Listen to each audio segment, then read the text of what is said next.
I didn't expect to be writing this about my best friend. I've rented the same apartment for 7 years. The rent is $1,100 a month. The neighborhood around me has more than tripled in that time. My landlord never raised it once. Her name was Ruth. She was 74 and ran that duplex the way she ran everything. Quietly, without fuss, without making you feel like a temporary situation in someone else's building. I had the bottom unit. I paid on the first of every month. We got along fine. My best friend Maya had been close to Ruth her whole life.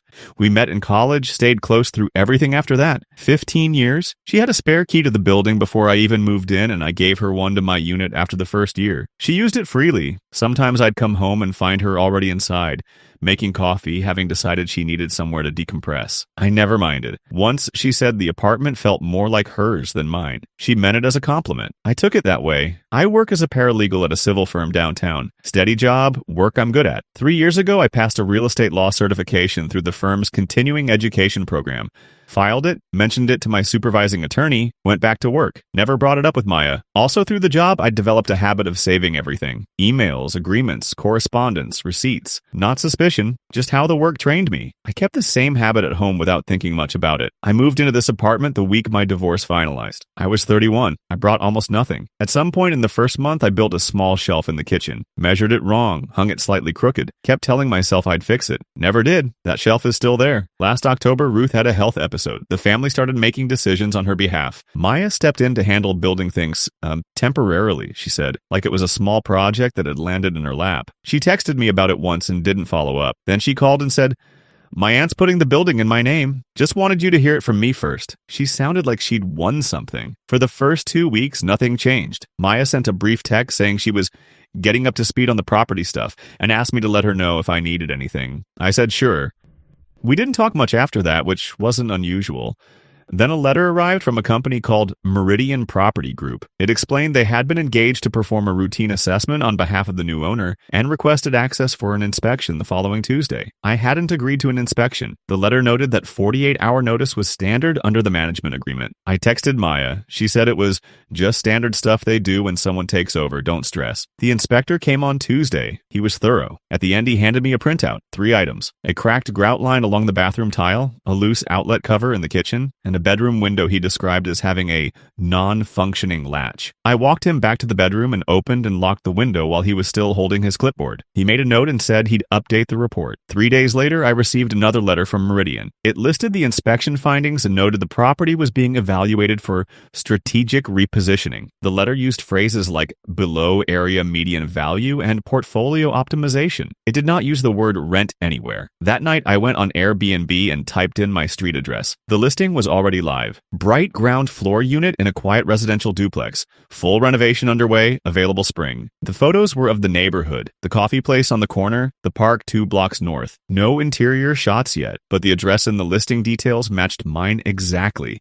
Available spring. I sat with my phone for a few minutes. Then I took a screenshot and texted Maya, "Did you list my unit on Airbnb?" She didn't reply until the next morning. "I'm just exploring options. Nothing's decided yet." I saved the screenshot to the folder I'd already started on my desktop. I labeled it Building. The formal letter came on a Thursday. It was from Meridian Property Group, addressed to current resident, and it stated that effective 60 days from the date of the letter, the monthly rent would be adjusted to $2,850 to reflect current area market rates. It referenced a lease review process and noted that new terms would be provided shortly. I called Maya before she could call me. She picked up on the second ring. "I was going to reach out today," she said. "The letter says $2,850. The area rate is around $3,000 right now. I'm coming in under market." I told her I had a lease. She knew I had a lease. She'd been in my apartment while I signed it years ago, sitting at my kitchen table while Ruth and I went through the pages. It was a 5-year fixed-rate agreement signed in 2019. It included an automatic renewal clause. The rate was locked for successive terms unless either party gave a 90-day written notice prior to term end. The most recent term had renewed without incident in 2022. No notice had been given. We were currently 9 months into an active term. "The lease is old," Maya said. "Things change." I asked what that meant. She said she had someone looking at it. I asked who. She paused. "Derek's been helping me with the property stuff." Derek was Maya's boyfriend of about 8 months. He worked in commercial insurance. His LinkedIn said senior account manager, commercial lines. Nothing about real estate law. Nothing about tenants. "I'm sure Derek is very helpful," I said. "He knows about this stuff," she said.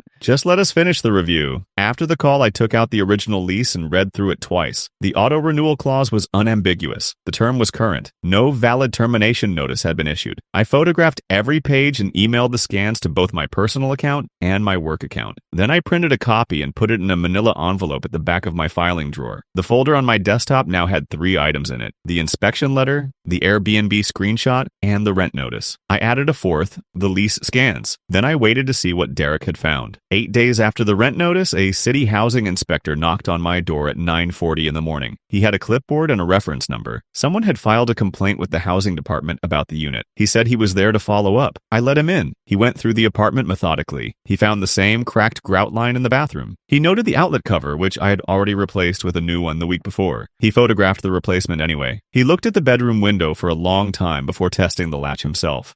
It locked cleanly on the first try. He made a note. At the end of the walkthrough, he handed me a summary of findings. 2 items required formal correction responses within 14 days: the grout and a label on the electrical panel that was partially faded. He said a re-inspection would confirm compliance. The next morning, I photographed the grout repair I'd started, photographed the panel, and submitted a written correction notice to the city housing office with timestamps on every image. I kept copies. Then I looked up how to check the city complaint database. The complaint had been submitted anonymously. The timestamp on the submission was 9:14 p.m. on a Tuesday. I went back through my texts. I had sent Maya a message refusing the rent increase at 8:47 p.m. that same Tuesday. Her reply, "I'll have Derek follow up," came in at 8:53. The complaint was filed 21 minutes after she forwarded the conversation to someone. I sat with that for a while. I took a screenshot of the complaint database timestamp. I took a screenshot of the text thread. I put both in the folder. 5 days later, a formal notice arrived from Meridian on behalf of the property owner. It cited the open inspection findings and stated that, under the terms of the management agreement, failure to remediate violations within the required period could trigger a lease review. I had already submitted the corrections 4 days earlier. I had the confirmation receipts. I added the notice to the folder, then I added the receipts. Then I added the timeline I'd started writing in a plain text document, 1 line per event, every date exact. Maya texted on a Friday afternoon asking if she could come by the next day with Derek. She said he had finished looking at the paperwork and wanted to go through it in person. I said fine. They arrived at 11. Maya looked uncomfortable from the moment she walked in. Derek did not. He had a folder and the practiced calm of someone who had rehearsed what he was about to say. He sat at my kitchen table, opened the folder, and explained that he had reviewed the lease thoroughly and identified a material issue with the auto-renewal clause. The notarization block on the original 2019 agreement listed the date in day-month-year format rather than month-day-year. He said this was a formatting discrepancy that, under the state's notary standards, created a defect in the instrument's legal validity. He used the phrase defect in the instrument twice. His conclusion was that the lease had not renewed validly in 2022 or in 2024, which meant technically I had been occupying the unit without a binding lease for the past 18 months. He slid a new document across the table. Month-to-month tenancy, $2,850 per month. Either party could terminate with 30 days written notice. This is the cleanest path forward for everyone, Derek said. Maya was looking at the floor.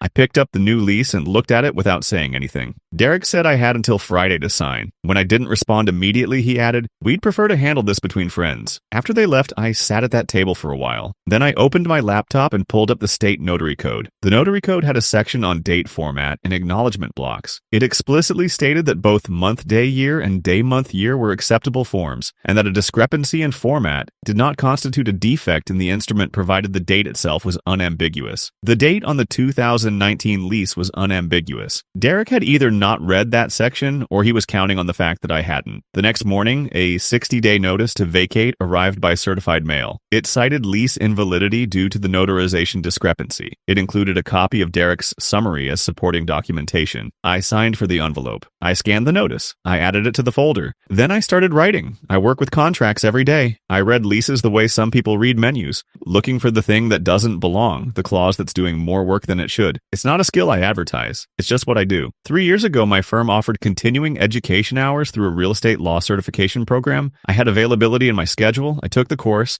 I passed the exam. I filed the certificate with my supervising attorney and went back to work. I never mentioned it to Maya because there was no occasion to. We talked about other things. I mention it now because it matters. The state notary code issue took me 4 minutes to confirm. The date format Derek cited as a defect was explicitly permitted under statute 46A12. subsection 3, which I found on the State Bar's annotated code page. The auto-renewal clause was valid. The lease was active. The 60-day vacate notice had no legal basis. But I kept going. The pattern I had been documenting, the rent increase demand, the immediately following anonymous complaint, the formal violation notice, the vacate notice tied to a lease defect that didn't exist, had a name in housing law: retaliatory eviction. Under the State Tenant Protection Act, a landlord may not pursue eviction or material lease changes within 180 days of a tenant exercising a legal right, including the right to refuse an unlawful rent increase. The sequence of events in my timeline fell within that window by a wide margin. There was one more thing.